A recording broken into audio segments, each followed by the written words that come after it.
Laws are like spiders' webs, the big flies get through, while the little ones are caught. Solitude is fine, but you need someone to tell that solitude is fine.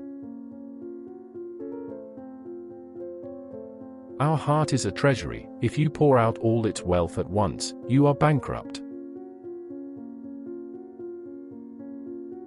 If love is the first of passions, it is because it flatters all the rest of them at the same time.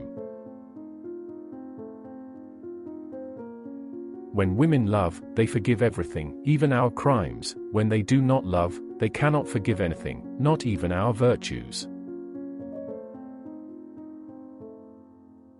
And diving deep into the sea of pleasures, he brought back more grit than pearls.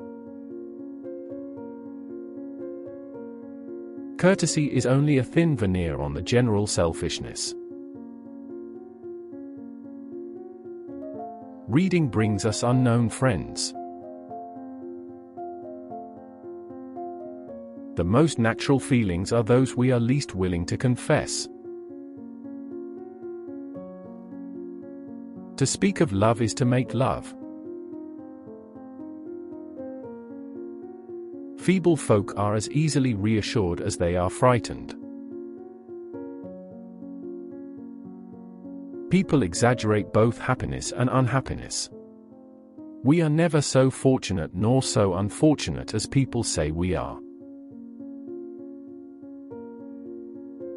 Love has its own instinct, finding the way to the heart, as the feeblest insect finds the way to its flower, with a will which nothing can dismay or turn aside. Those who spend too fast never grow rich. Marriage must incessantly contend with a monster which devours everything, that is, familiarity.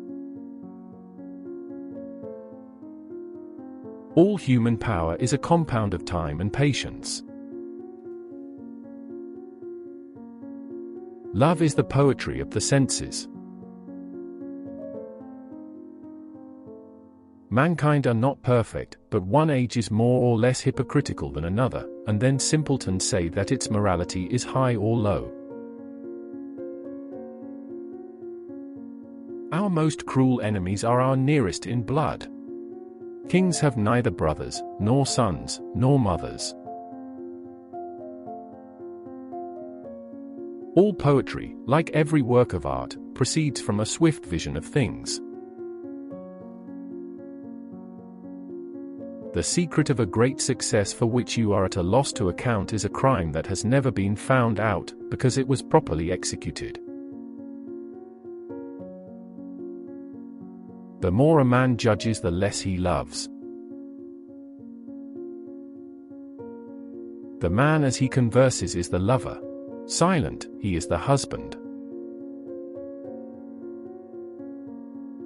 Though the great things of life are simple to understand and easy to express, the littlenesses require a vast number of details to explain them. A lover always starts from his mistress to himself. With a husband the contrary is the case. The fact is that love is of two kinds, one which commands, and one which obeys. The two are quite distinct, and the passion to which the one gives rise is not the passion of the other. A society of atheists would immediately invent a religion. Society bristles with enigmas which look hard to solve. It is a perfect maze of intrigue. Between two beings susceptible of love, the duration of passion is in proportion to the original resistance of the woman, or to the obstacles which the accidents of social life put in the way of your happiness. Where poverty ceases, avarice begins. Wisdom is the understanding of celestial things to which the spirit is brought by love. It is easier to be a lover than a husband, for the same reason that it is more difficult to be witty every day, than to say bright things from time to time. Children, dear and loving children, can alone console a woman for the loss of her beauty. The man who can perpetually bring his thought to bear upon his facts is a man of genius. But the man of the highest genius does not display genius at all times. If he did, he would be like to God. Power is action, and the elective principle is discussion. There is no policy, no statesmanship possible where discussion is permanent. The most virtuous women have in them something which is never chaste. Excessive joy is harder to bear than any amount of sorrow. Love may be or it may not, but where it is, it ought to reveal itself in its immensity.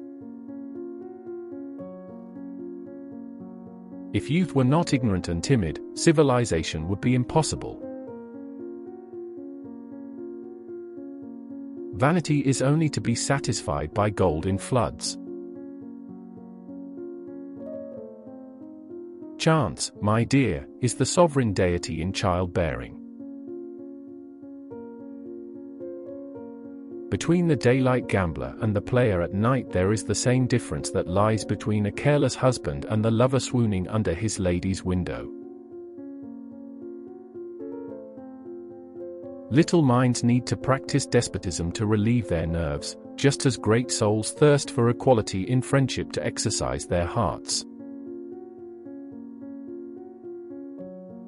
Manners are the hypocrisy of nations, and hypocrisy is more or less perfect.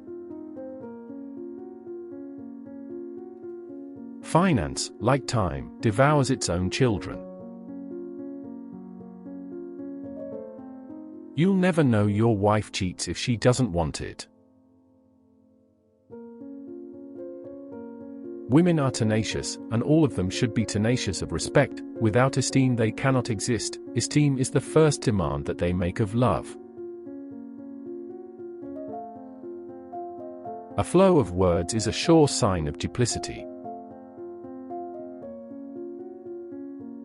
True love is eternal, infinite, always like unto itself.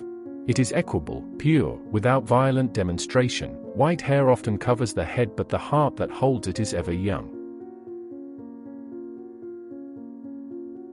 Conscience is our unerring judge until we finally stifle it.